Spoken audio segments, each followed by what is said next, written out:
Bon, je n'attendais rien de ce jeu après avoir vu les trailers, hein. Ça m'a permis de ne pas être déçu, mais j'aurais néanmoins aimé une bonne surprise. Bah non.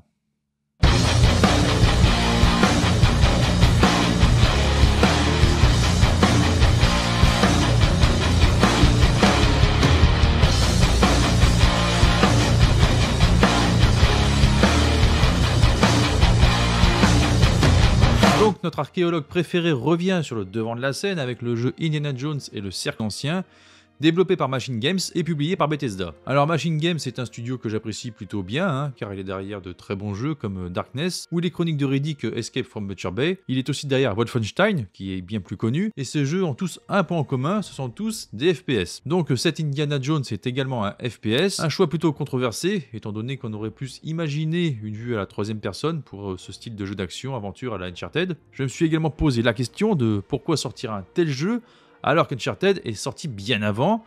L'utilité était donc proche du néant, sauf pour les fans hardcore de l'aventurier au chapeau. Je n'étais pas le seul à appréhender ce projet, les trailers ont fait peur à beaucoup de monde, et les testeurs l'attendaient au tournant. A ma grande surprise, le jeu est finalement très bien reçu, tout le monde nous dit que les inquiétudes sont finalement dissipées, même si le jeu n'est pas exempt de défauts. L'immersion, le respect de l'œuvre originale et la beauté des graphismes sont tels qu'on oublie les défauts qui le parsèment. Ok, j'ai le Game Pass, donc je me suis dit on va tenter tout de même l'aventure. Je n'ai rien à perdre, hein, hormis mon temps. Je suis moi-même un grand fan d'indie. La trilogie est une véritable pépite, elle est inscrite dans la pop culture, elle a bercé mon enfance de quarantenaire, et sans elle, les Tomb Raider et l'Uncharted n'existeraient tout simplement pas.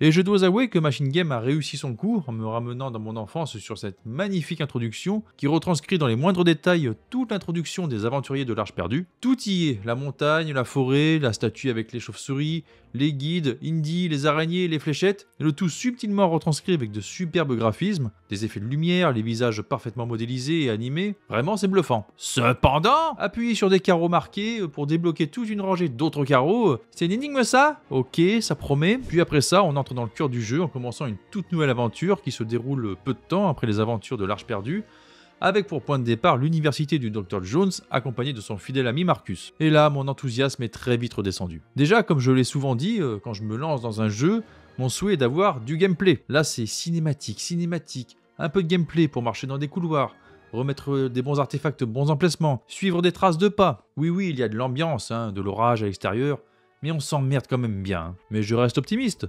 C'est une nouvelle introduction pour une nouvelle aventure, ça va sûrement se réveiller quand il sera arrivé sur le lieu de la première étape de son expédition, le Vatican. Et là, mon Dieu, le calvaire.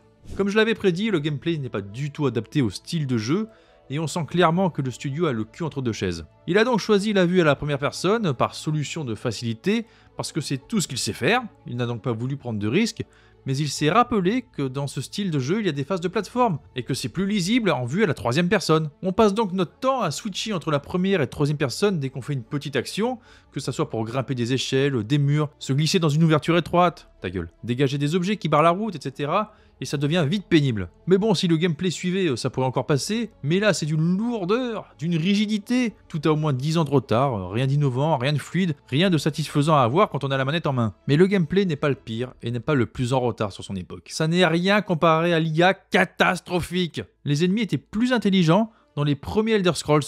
C'est dire, les autres testeurs nous avaient prévenu que l'IA était mauvaise, mais que vu la qualité du reste, c'est pas grave. Je suis désolé, hein, mais moi ça me sort totalement du jeu. Hein.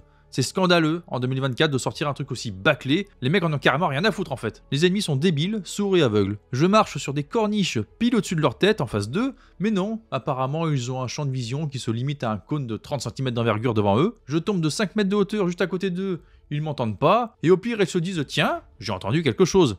Bon, c'était sûrement rien. J'éclate une putain de bouteille de verre sur la tête d'un type dans la pièce juste à côté de celle où se trouvent 5 collègues, mais personne n'entend rien. J'escalade des échafaudages au lasso, je glisse sur des tyroliennes avec un déguisement de prêtre au-dessus de la place principale du Vatican, où il y a tous les gardes et tous les autres prêtres, personne ne réagit. Enfin si, hein, juste pour me dire « Bonjour mon père » une fois que j'ai atterri lourdement au sol, puis tout est complètement figé, rien ne semble vivant, les PNJ sont fixes, ils bougent à peine de leurs emplacements. Bordel, même Ubisoft est capable de créer des univers cohérents dans des mondes ouverts 100 fois plus grands que les mini-zones semi-ouvertes de cette Indiana Jones. On a beau passer 10 fois au même endroit, les PNJ sont toujours en train de faire la même chose, regarder la même bibliothèque non-stop, L'officier qui met ses hommes au garde à vous encore et encore. Les mecs doivent avoir les talons aussi gonflés que mes couilles après 5 heures de calvaire passé sur ce jeu. Hein. Je suis passé 3 fois devant le même garde à qui j'ai pété la gueule 3 fois.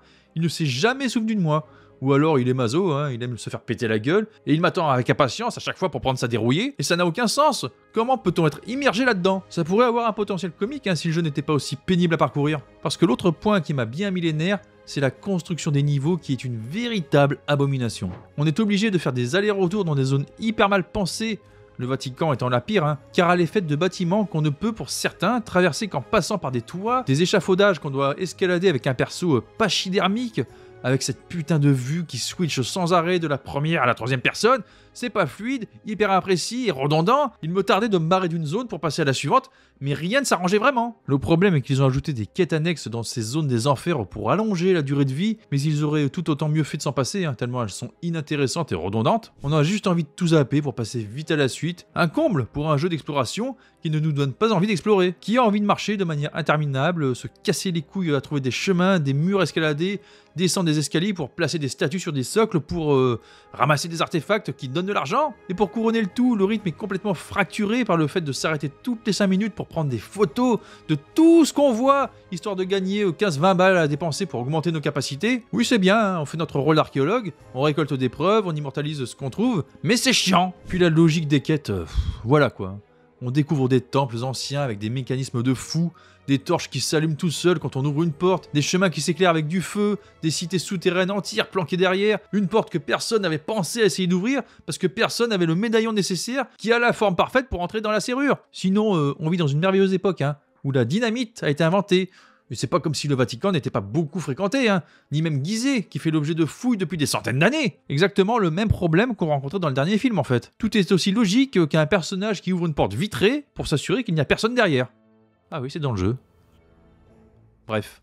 En ce qui concerne les combats, c'est pareil, hein. La vue à la première personne n'est absolument pas adaptée, c'est imprécis, on ne ressent pas les coups malgré le fait qu'ils aient remis les bruitages des films quand Indy frappe, du gros fanservice hein, lourdement implanté, tout comme le bruit des coups de fouet. Oui, c'est cool, hein, mais c'est pas ça qui sauve le jeu. Il n'y a presque pas de combat avec des armes à feu, c'est surtout concentré sur la bagarre à coups de poing, et tout ce qu'on peut trouver comme objet autour de soi, allant de la masse à la brosse à chiottes, mais c'est très bordélique, on balance des coups n'importe comment au hasard, avec les gros bruits de coups de poing qui se répètent d'une telle manière que ça en devient ridicule. Quant à l'infiltration, c'est aussi imprécis que tout le reste. Pour faire des takedowns par derrière, on doit obligatoirement avoir une arme pour rassommer le type, et c'est très hasardeux, hein. Des fois ça marche, des fois ça marche pas. Mais bon, c'est pas un problème, hein. Quand on se fait repérer, il suffit de partir en courant, franchir 3 portes, et c'est bon, tout le monde va vous oublier et retourne à son activité. C'est-à-dire faire la plante verte de manière totalement stoïque. Intérêt zéro dans le gameplay, donc c'est dommage parce que ça en fait partie à 80%. Il y a bien trop d'allers-retours dans les zones, on a l'impression de perdre notre temps à marcher de manière interminable à travers la map pour ramasser 5 tablettes, 10 bouteilles de médicaments, sans ressentir à aucun moment la sensation d'exploration qu'on pouvait ressentir dans Uncharted 4 par exemple. Seule la quête principale se montre un peu digne d'intérêt, et elle nous ramène pour le coup plus dans l'ambiance Indiana Jones. Mais encore une fois, trop de cinématiques. Si je veux regarder un film, autant revoir les 3 premiers, hein, qui sont plus intéressants, parce que le scénario ne casse pas non plus 3 pattes à un canard. Le jeu devient plus intéressant quand on entre en mode exploration de catacombes avec notre torche ou notre briquet. La curiosité de découvrir ce que cachent ces tombeaux sombres pointe timidement le bout de son nez, et ça nous ramène un court instant dans notre enfance, où on découvrait les films pour la première fois. D'autant plus que les graphismes sont très beaux et très propres, hein. Il y a de beaux effets de lumière, surtout de nuit ou dans des endroits sombres. Moins en plein jour, hein, sur tous les bâtiments du Vatican, qui sont vraiment moches en extérieur. Par contre, le jeu est très détaillé, chaque objet est bien travaillé, la découverte du trésor du Vatican est impressionnante, avec tous ces bibelots soigneusement entassés un peu partout. Ça n'est pas bâclé du tout à ce niveau-là. On reste par contre très guidé dans l'exploration, les fameuses corniches avec des traces blanches, les échafaudages avec des morceaux de tissu clairs pour attirer nos yeux, encore de l'assistanat prévu pour les assister, hein, incapables de faire travailler leur ménage, et les énigmes restent très bateaux, des casse-têtes, des puzzles plutôt faciles à résoudre. Je m'attendais à mieux après avoir entendu les dires des testeurs qui nous ont dit que non, on n'est pas pris par la main, qu'il faut faire fonctionner ces ménages. S'ils trouvent ça compliqué, il n'y a rien d'étonnant à voir le niveau scolaire en chute libre, et c'est très inquiétant. J'ai d'habitude du mal à rester objectif lorsqu'il s'agit d'une licence que j'apprécie beaucoup, mais là, force est de constater que si le jeu ne s'appelait pas Indiana Jones, son intérêt serait proche du néant, tant c'est dépassé techniquement, et vu ce qui était fait de bien mieux auparavant. On est content de retrouver la bouille d'Harrison Ford, d'autant plus qu'il est toujours doublé par Richard Darbois, Ça fait plaisir, même si on sent les 73 ans du comédien et l'impression qu'il parle avec des chicots en moins, mais ça reste toujours mieux qu'un autre doubleur sorti de nulle part. Après, le jeu offre tout de même de beaux panoramas, la découverte de Gizeh qui fait son petit effet, les pyramides sont magnifiquement retranscrites, mais une fois qu'on y a passé un moment, notre enthousiasme est vite plombé par ces énigmes nullissimes, faites de casse-tête qui pour le coup nous cassent autre chose que la tête, et tous ces documents à ramasser tous les 10 mètres, ça casse le rythme. Et personnellement, je ne joue pas à un jeu pour ramasser des documents. J'ai déjà dit pour Alan Wake 2, je joue pour jouer, pas pour regarder des heures de cinématique avec la manette posée à côté de moi. À la rigueur, si c'était intéressant à regarder, pourquoi pas, hein.